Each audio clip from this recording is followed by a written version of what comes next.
Olá, boa noite, graça e paz, queridos irmãos e amigos do Facebook. Louvado seja Deus por mais uma noite, louvado seja o nome do Senhor pelo privilégio, mais uma vez, de estarmos juntos para compartilharmos a santa e bendita palavra de Deus.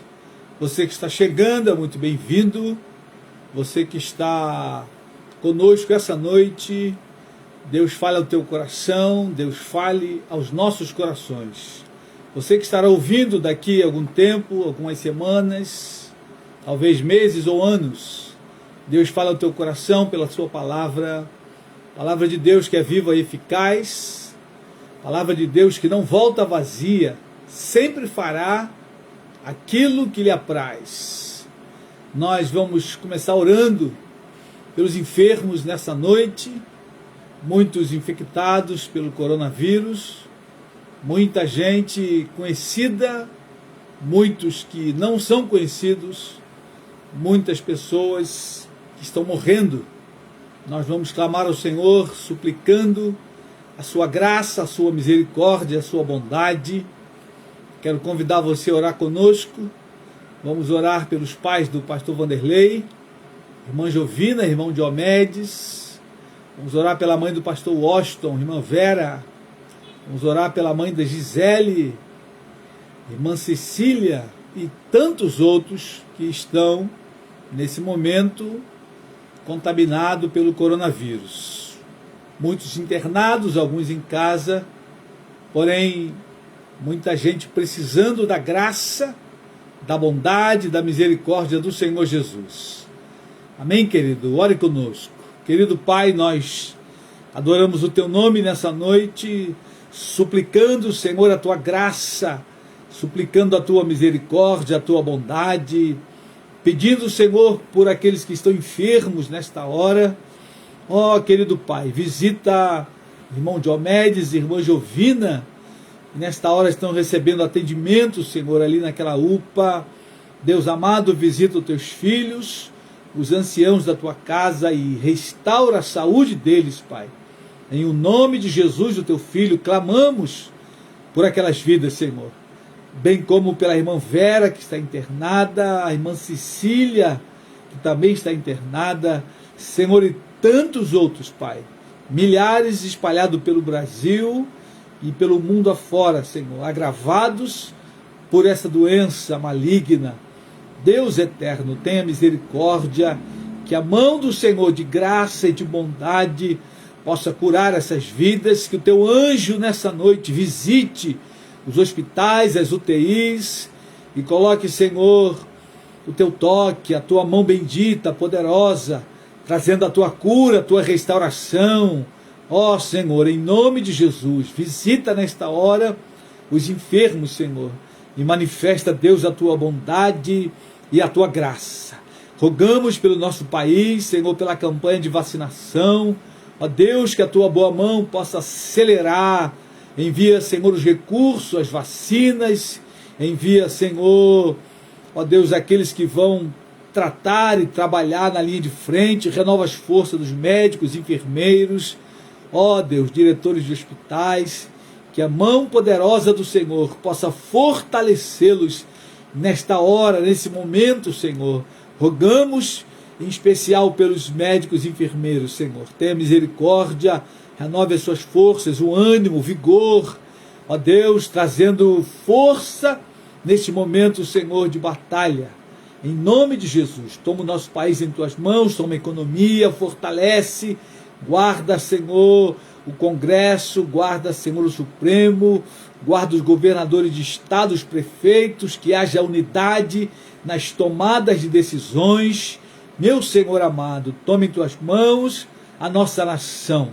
Tem misericórdia dos mais, ó Deus, mais pobres, menos favorecidos. Que haja, Senhor, alimento na mesa de cada um dos cidadãos desse país, Pai. Em nome de Jesus. Senhor, fica conosco nesse tempo, fala ao nosso coração e manifesta a Tua bondade e graça pela Tua palavra.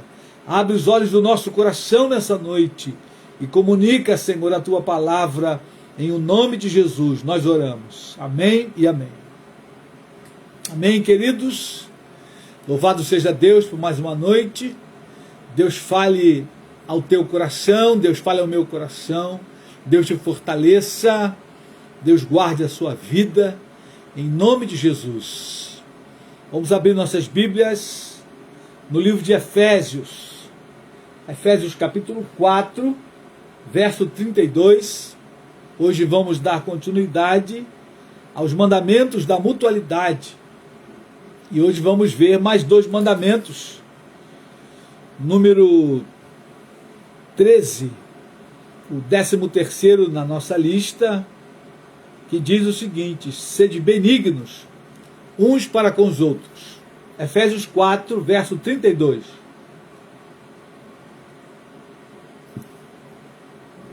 E vamos ver também o de número 14, que diz: aconselhai-vos mutuamente. Se encontra lá em Colossenses, capítulo 3, verso 16. Efésios 4, verso 32 é o primeiro texto. E Paulo diz aí o seguinte: longe de vós toda amargura e cólera e ira e gritaria e blasfêmias, e bem assim toda malícia. Antes, sede uns para com os outros benignos, compassivos, perdoando-vos uns aos outros, como também Deus em Cristo vos perdoou. Muito bem, nós lemos versículo 31 e 32. Versículo 32, nós já estivemos nesse texto. Nós temos aí nesse versículo 3 mandamentos. Primeiro mandamento: sede benignos. Segundo mandamento: sede compassivos. Terceiro mandamento: perdoando-vos uns aos outros. Somente nesses versículos temos 3 mandamentos da mutualidade. Hoje nós vamos nos ater no primeiro aí desse versículo, que diz: sede uns para com os outros benignos. Louvado seja Deus por aqueles que estão chegando. Você que chegou agora, estamos em Efésios capítulo 4, verso 32. Queridos irmãos, Paulo nesse texto ele está orientando a igreja, e como sempre faz em todas as suas cartas, ele está dando uma série de conselhos. E aqui Paulo está falando de uma vida de santidade. Vida de santidade é uma vida normal para todo aquele que nasceu de novo. Todo cristão, todo aquele que foi transformado, todo aquele que nasceu da água e do Espírito, ele deve buscar uma vida de santidade. E Paulo, como sempre, em todas as suas cartas, você pode notar, cada carta que Paulo escreve, ele fala um pouco sobre doutrinas, mas ele fala também sobre a vida prática cristã. E ele então está dando aí uma lista, uma sequência. Se você pegar lá de trás, desde o versículo 17 do capítulo 4, o tema aí, a santidade cristã, ela é oposta à dissolução. Então Paulo vem falando várias coisas. E quando ele chega no versículo 32, ele diz: antes, sede uns para com os outros benignos. A palavra benigno, querido, é o mesmo que bom, agradável, gentil, útil, gracioso. Paulo então está dizendo que antes por quê? Se você olhar o versículo 31, ele vai dizer aí: longe de vós toda amargura e cólera, ira e gritaria, blasfêmias, e bem assim toda malícia. E agora então ele vai fazer um contraponto, ou seja, a vida de um cristão verdadeiro, alguém que nasceu de novo. E aí a gente não pode entender alguém que se diz cristão e ele ande com a vida amargurada, como ele diz aí, longe de vós toda amargura. Ele não pode andar com a vida de ira no coração, né? A cólera aí é o mesmo que ira, logo depois vem ira, e gritaria, e blasfêmias, e bem assim toda malícia. Alguém que se diz cristão, alguém que se diz discípulo de Jesus, não pode andar com essas coisas no coração. Então Paulo, primeiro ele fala dos pontos negativos, daquilo que não deve estar em nossa vida, aquilo que deve estar longe de nós. Ele diz aí, longe de vós toda amargura, e cólera, ira, e gritaria, blasfêmias, bem assim toda malícia. E antes disso ele já deu uma outra lista de várias coisas que devem permanecer longe de nós. Ou seja, ele faz uma relação, queridos, de coisas que o cristão não deve ter na sua vida, como prática diária. Pelo contrário, né, quando ele diz aí, antes, ou seja, pelo contrário, vocês devem ser uns para com os outros, compassivos.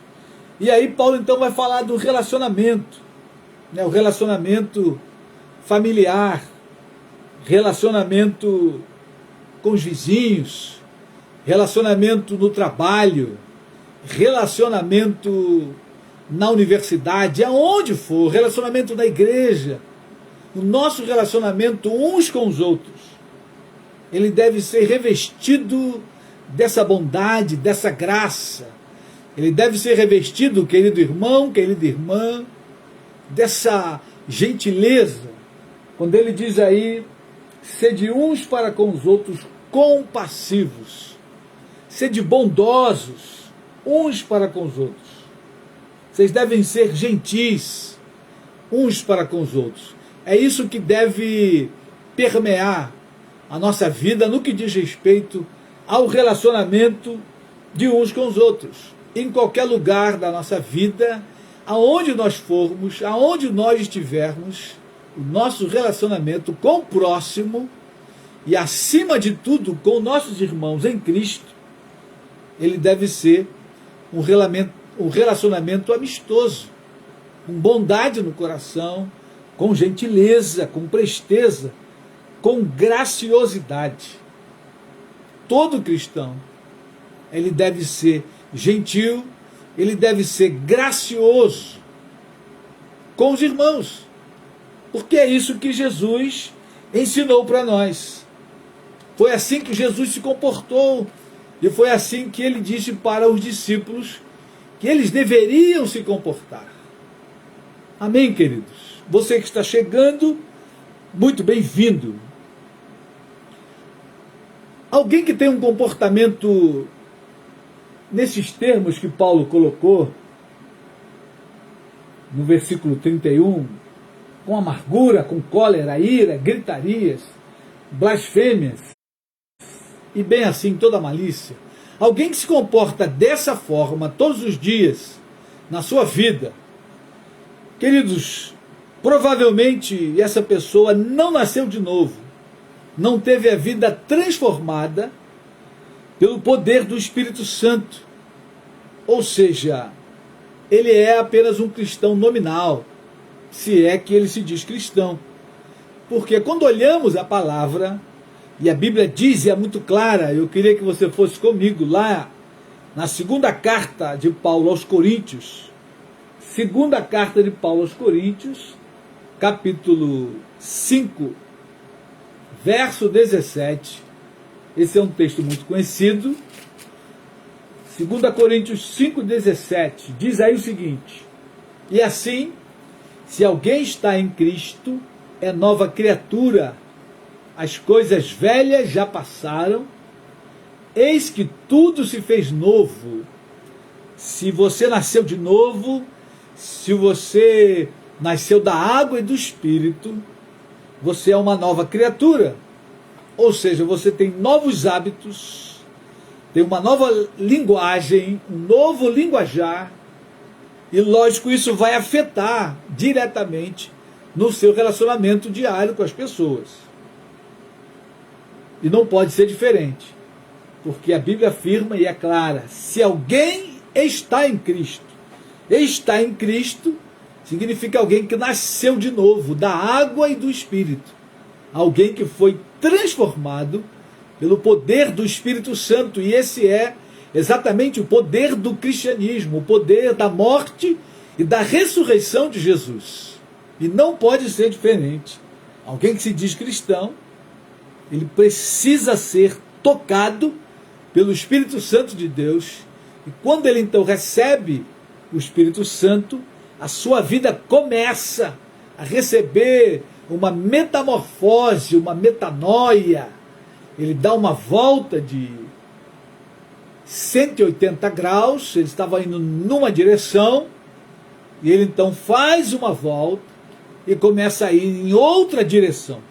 Por isso, nós usamos a expressão fulano nasceu de novo. Fulano é uma nova criatura em Cristo Jesus. Ele recebeu um novo DNA, porque agora o Espírito Santo passou a habitar na sua vida e começa a mudar a sua mente, o seu modo de pensar, e aí, consequentemente, o modo de agir e o comportamento. E a Bíblia, querido, ela é a expressa palavra de Deus, ela não muda, ela não erra. E esta é a razão porque a Bíblia manda que eu e você nos examinemos se de fato estamos em Cristo. Porque se alguém está em Cristo, é uma nova criatura. Se alguém diz que está em Cristo e não mudou nada, ele precisa então se examinar se de fato ele nasceu de novo ou não. Vamos comigo aí, 2 Coríntios 13, verso 5. A igreja aos Coríntios era uma igreja um tanto quanto complicada, teve muitas experiências ruins naquela igreja, e Paulo então ele está o tempo todo tratando da questão do caráter daqueles irmãos. E lá no fim da carta, 2 Coríntios 13, verso 5, veja o que Paulo diz aí: examinai-vos a vós mesmos, se realmente estáis na fé. Provai-vos a vós mesmos. Ou não reconheceis que Jesus Cristo está em vós? Se não é que já estáis reprovados. Então Paulo, ele é muito incisivo quando ele vem tratando da igreja lá em Corinto, e ele usa essa expressão: examinai-vos a vós mesmos, se realmente estáis na fé. Então, se alguém está andando com um comportamento completamente diferente daquele que um cristão deveria se comportar, esse próprio cristão precisa se examinar, fazer um autoexame, olhar para dentro de si e olhar para a palavra de Deus, olhar para as sagradas Escrituras, que não mentem. Se alguém nasceu de novo, se alguém se converteu, se alguém está em Cristo, ele é uma nova criatura. As coisas velhas, aquele modo de agir lá antigo, antes da conversão, ele já morreu, ele passou. E nasceu um novo homem, que agora vai lutar todos os dias com o velho homem. E, segundo a palavra de Deus, Romanos, capítulo 6, verso 24, diz que nós temos autoridade do Espírito Santo para vencer a inclinação carnal. Vamos comigo, Romanos, capítulo 6, verso 24. Eu e você, todos quantos nasceram de novo e receberam o dom do Espírito Santo, que é o selo da promessa, tem a autoridade. Romanos 6, verso 14. Perdão, eu falei verso 24, mas é Romanos 6, verso 14. Diz aí: porque o pecado não terá domínio sobre vós, pois não estáis debaixo da lei, e sim da graça. Querido irmão, querida irmã, se você está debaixo da graça, então você tem autoridade contra o pecado. Por isso Paulo vai afirmar categoricamente: se alguém está em Cristo, ele é uma nova criatura. As coisas velhas já passaram, eis que tudo se fez novo, porque agora ele tem autoridade para vencer a ira, ele tem autoridade para vencer a amargura, para vencer a cólera.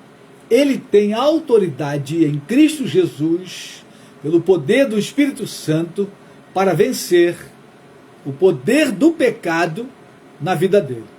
Enquanto ele estava lá na antiga vida, enquanto ele estava no mundo sem Deus, ele estava em trevas e o pecado subjugava a vida dele.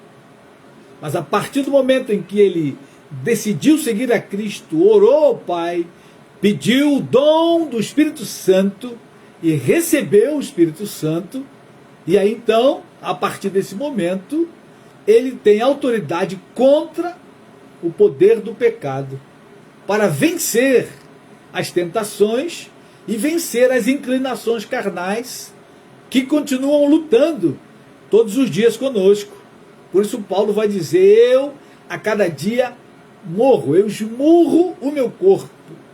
Todo cristão, por isso ele precisa ler a palavra todos os dias, ele precisa ir a Deus em oração para subjugar o velho homem, para que essa nova vida em Cristo ela possa prevalecer e ele possa então cumprir esse mandamento, que é muito claro e muito simples.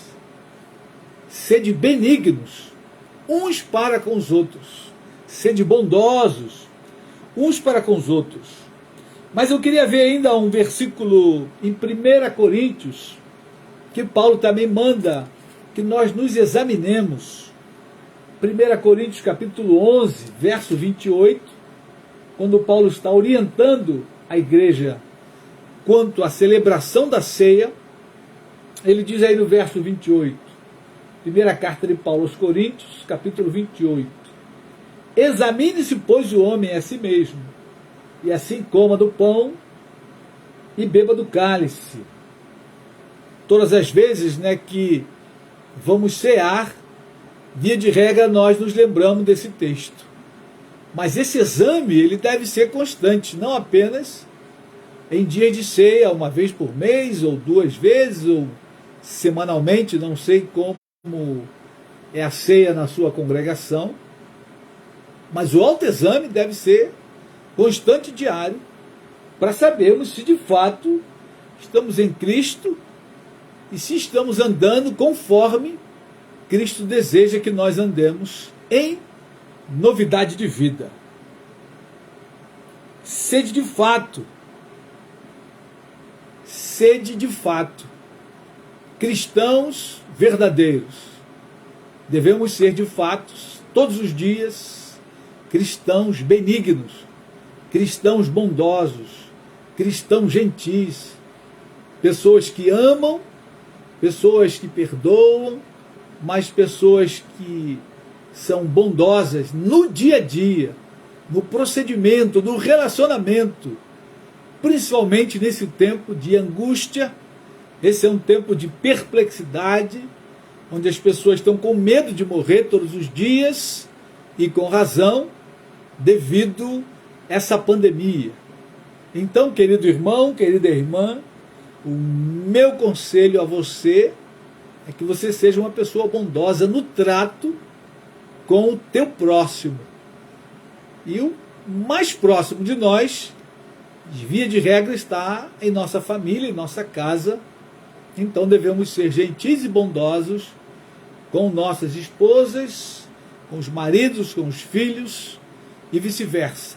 E saindo da porta para fora, tem um vizinho mais próximo, e aí a gente vai ao mercado, à venda, ao trabalho, à escola, e a postura e o dever de ser bondoso, ele continua conosco.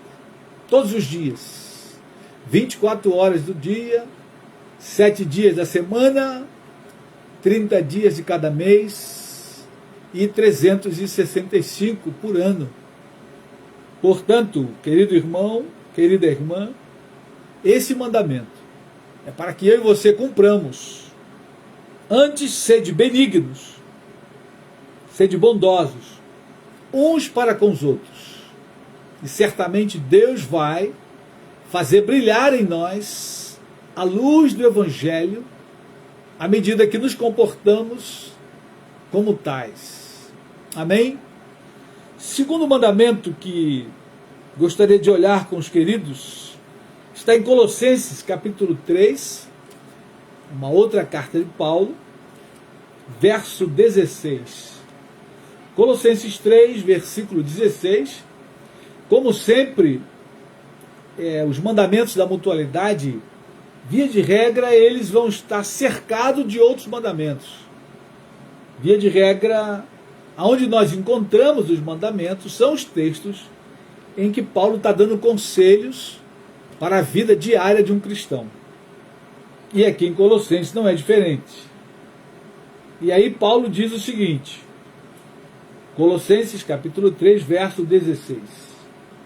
Habite ricamente em vós a palavra de Cristo, instruí-vos e aconselhai-vos mutuamente em toda a sabedoria, louvando a Deus com salmos e hinos e cânticos espirituais, com gratidão em vosso coração.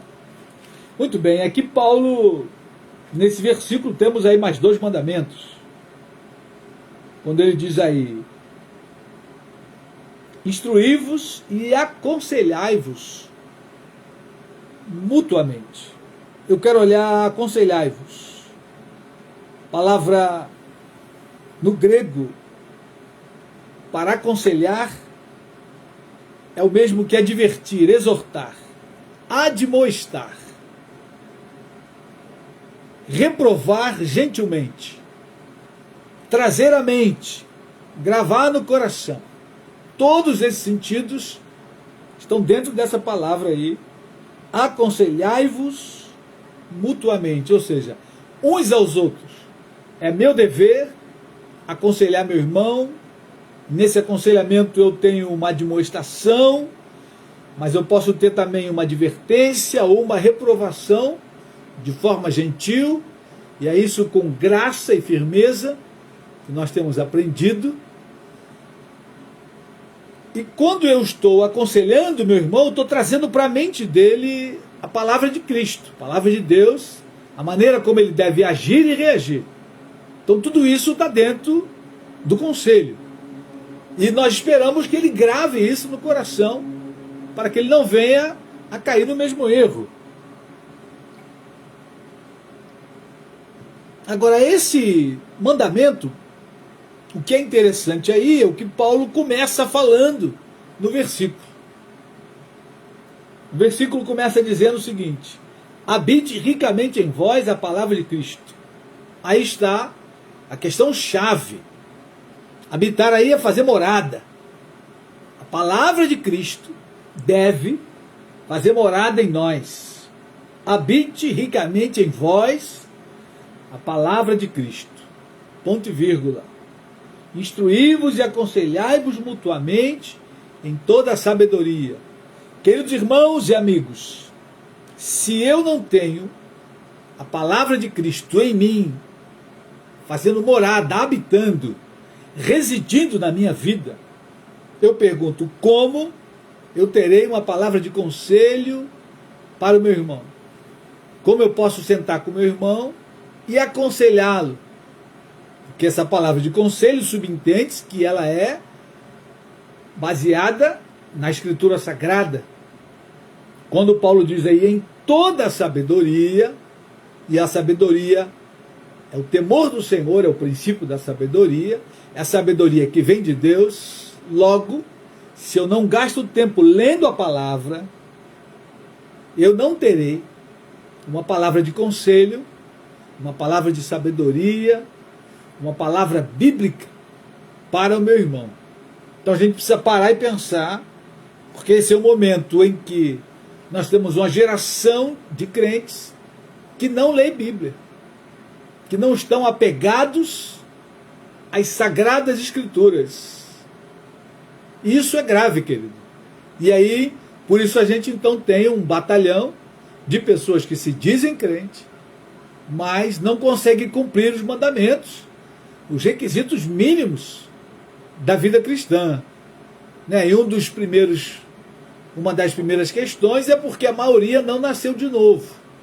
E uma segunda questão, alguns nasceram de novo, mas continuam bebê na fé, não cresceram na fé, não desenvolveram na vida cristã.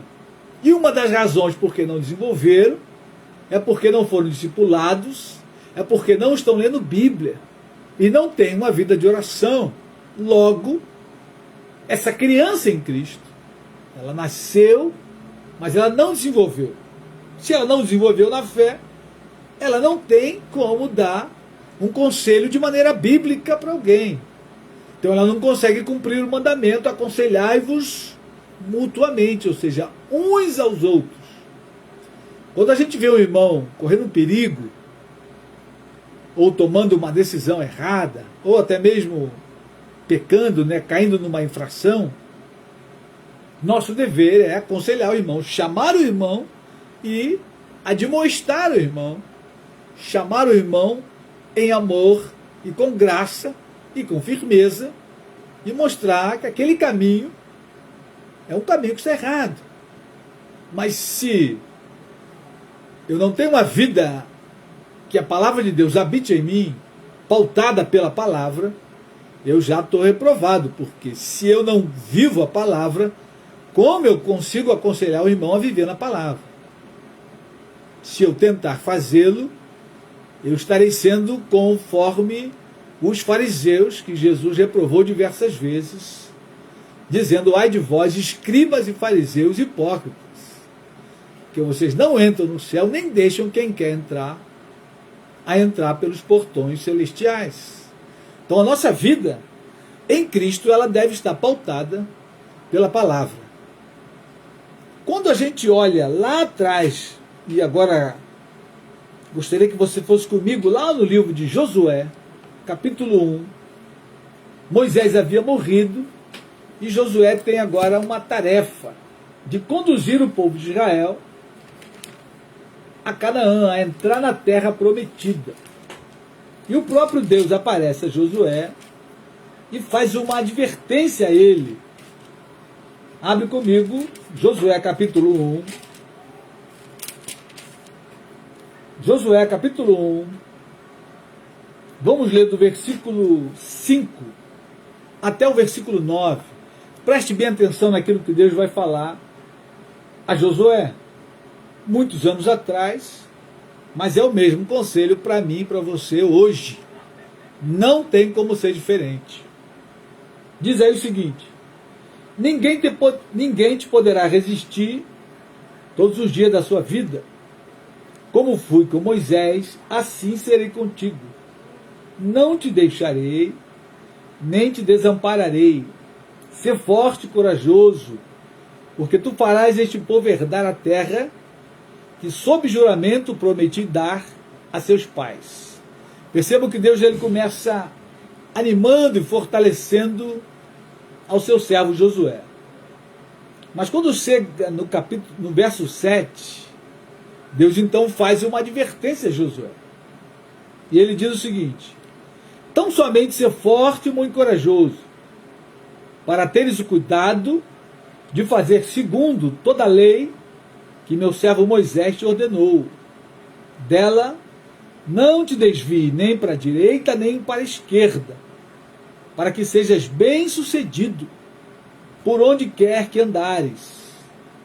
Não cesse de falar deste livro da lei, antes medita nele dia e noite, para que tenhas cuidado de fazer segundo tudo quanto nele está escrito.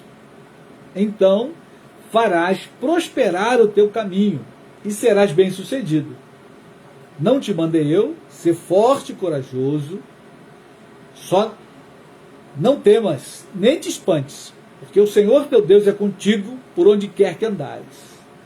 Deus começa animando Josué, e aí depois Deus faz duas advertências, e depois Deus anima novamente a Josué. Então, querido, não há como ser diferente. Deus diz a Josué: tão somente não se aparte do livro dessa lei que meu servo Moisés te ordenou. Dela não se desvie nem para a direita nem para a esquerda. Medita nela dia e noite, para que tenhas cuidado de fazer segundo tudo quanto nela está escrito. Porque a Bíblia, querido, é o nosso livro de regra, fé e conduta, fé e prática. E não pode ser diferente. Então não dá para imaginar um cristão hoje no século XXI que não lê a Bíblia. E não venha também com essa conversa de que a Bíblia precisa ser reescrita. Porque o nosso Deus, ele é o mesmo ontem, hoje e eternamente. Deus é atemporal. Para Deus não tem passado, nem presente, nem futuro. Deus vê tudo numa mesma linha. Então, quando Deus escreveu a palavra, ele já estava vendo aqui, hoje, no século XXI, com todas as mudanças que o mundo passou. Então, queridos, se eu e você não vamos à palavra, como nós teremos uma palavra de conselho para o nosso irmão? É preciso ir à palavra e ir todos os dias. E ir em oração. Para quê? Para que a gente tenha palavra na hora de aconselhar o nosso irmão.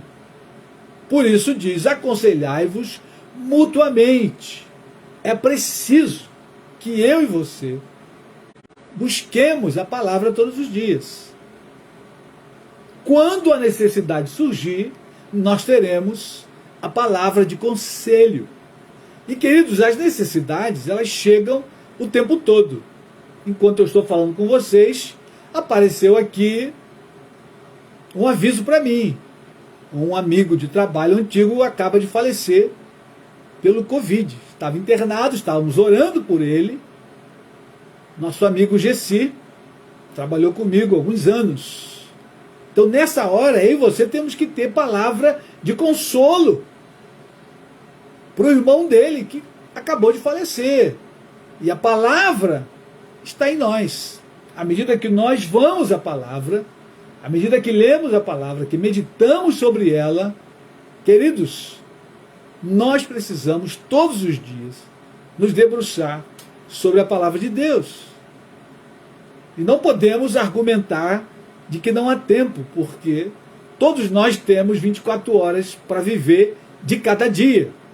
Nós precisamos priorizar o nosso dia e colocar a comunhão com a palavra número 1.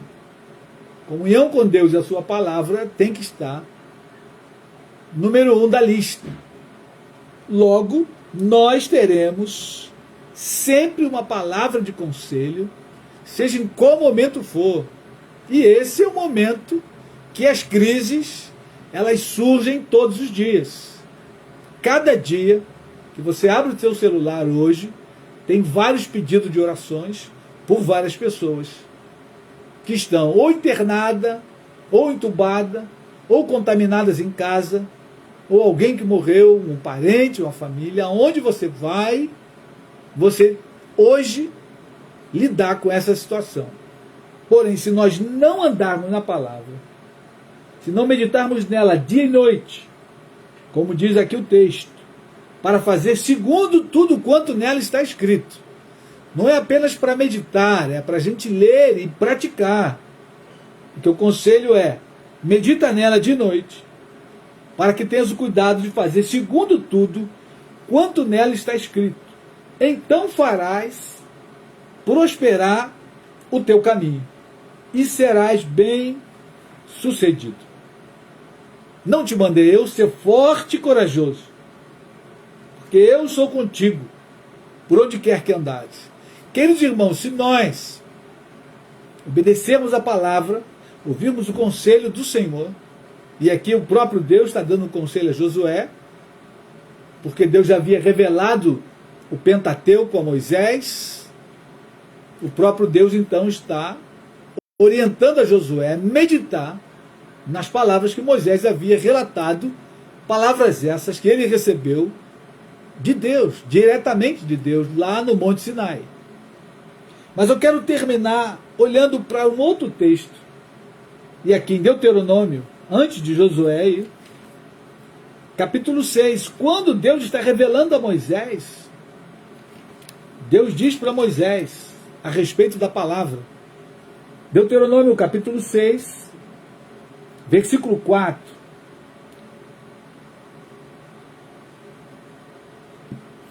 Ele diz aí: ouve, Israel, Senhor nosso Deus é o único Senhor. Amarás, pois, o Senhor teu Deus de todo o teu coração, de toda a tua alma e de toda a tua força. Estas palavras que hoje te ordeno estarão no teu coração. Tu as inculcarás a teus filhos, e delas falarás assentado em sua casa, andando pelo caminho, e ao deitar-te e ao levantar-te.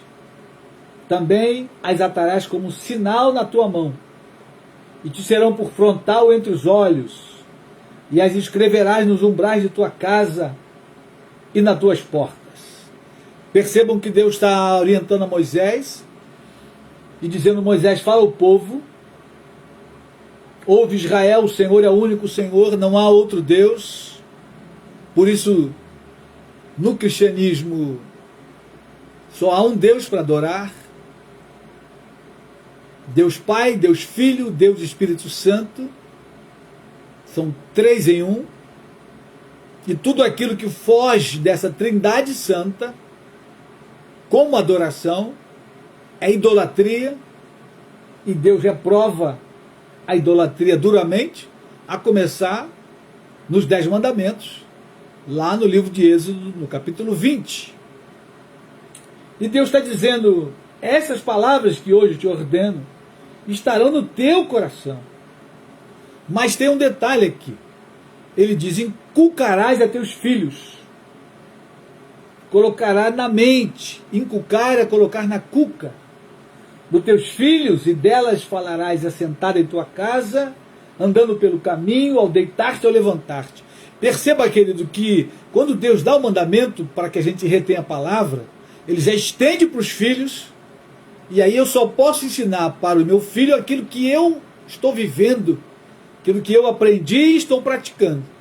Porque senão não há como, e por isso a gente percebe as gerações de crente cada dia mais fraca, porque se uma geração não lê Bíblia, ela não tem condição de ensinar os filhos, a próxima geração.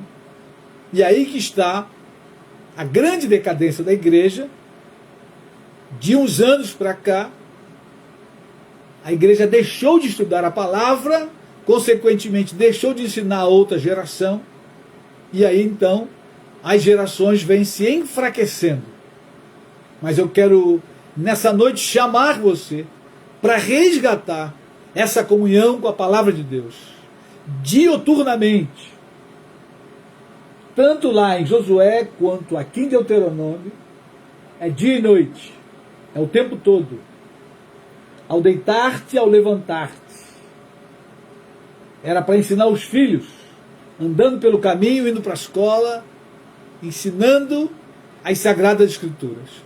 Querido, quem anda nessa prática não terá nenhuma dificuldade de cumprir os mandamentos da mutualidade, seja para aconselhar o irmão, seja para admoestar o irmão, seja para amar, para perdoar, para servir o irmão. Cada um dos mandamentos, quando estamos fundamentados na palavra, vivendo a palavra, nós vamos sem dúvida conseguir praticar os mandamentos da mutualidade.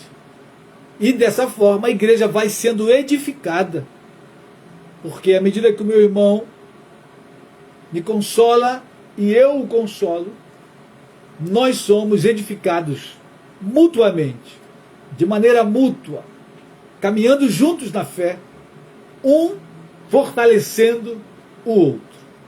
Amém, queridos? Deus guarde o teu coração, Deus te fortaleça, Deus te anime nesse tempo, Deus te dê palavras para consolar e fortalecer aqueles que estão ao teu lado, ao teu alcance, aqueles que estão pedindo oração a você, que estão passando lutas e batalhas. Que Deus use a sua vida de maneira bendita e poderosa, para a glória do seu nome. Quero convidar você a orar por essa família, mais uma família enlutada. O Valdeci Xavier, meu filho na fé, ele acaba de perder o irmão, o Gessi. Havia pedido aí no grupo da igreja e também no grupo dos pastores, do PA, Pastores Anônimos, que é um braço da Missão Avante. Então ore conosco pela vida do Valdeci Xavier, pela esposa viúva, né? Pelos filhos e netos. E ore por cada família que você conhece que tem alguém enfermo, doente, precisando da nossa oração, do nosso consolo, que você tenha sempre essa palavra de consolo, uma palavra bondosa, mas uma palavra de conselho, uma palavra de firmeza e de graça, para abençoar teu familiar, teu vizinho, teu parente, colega de trabalho, colega de faculdade. Amém, querido? Oremos. Querido Pai, nós te adoramos nessa noite pela tua palavra. Senhor, tua palavra é bendita, tua palavra é viva, eficaz, tua palavra é poderosa, tua palavra se cumpre, Pai. Nós te adoramos nessa noite pelo poder da tua palavra, que através dos anos e dos séculos ela chegou até nós e tua palavra mudou nossa vida. Ó, querido Pai, tua palavra tem transformado nossos corações.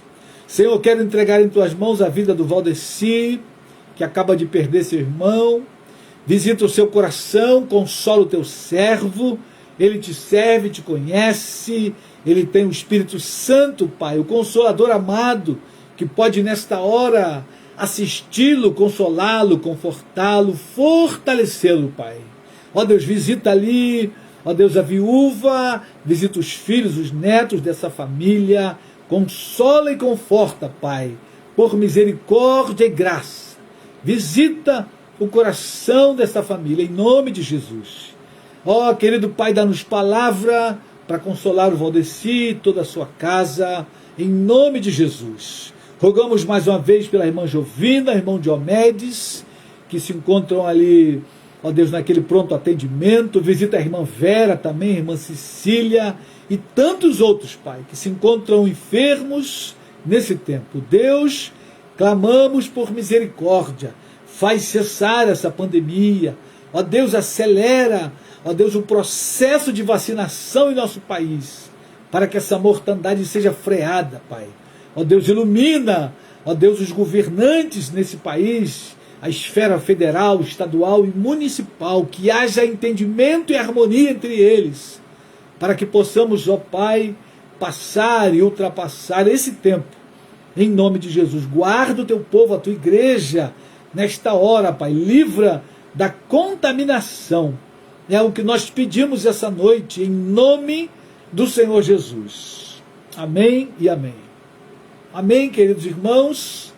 Deus guarde a sua vida, Deus guarde as nossas vidas, aqueles que têm saído para trabalhar, aqueles que estão na linha de frente. Deus guarde a sua vida e Deus te fortaleça, em nome de Jesus. Tenha uma boa noite, um bom descanso, e se você puder ainda, vá à palavra de Deus essa noite, que ela certamente fortalecerá o teu coração. Um grande abraço, e até a próxima quarta-feira, se Deus quiser, e Jesus não voltar.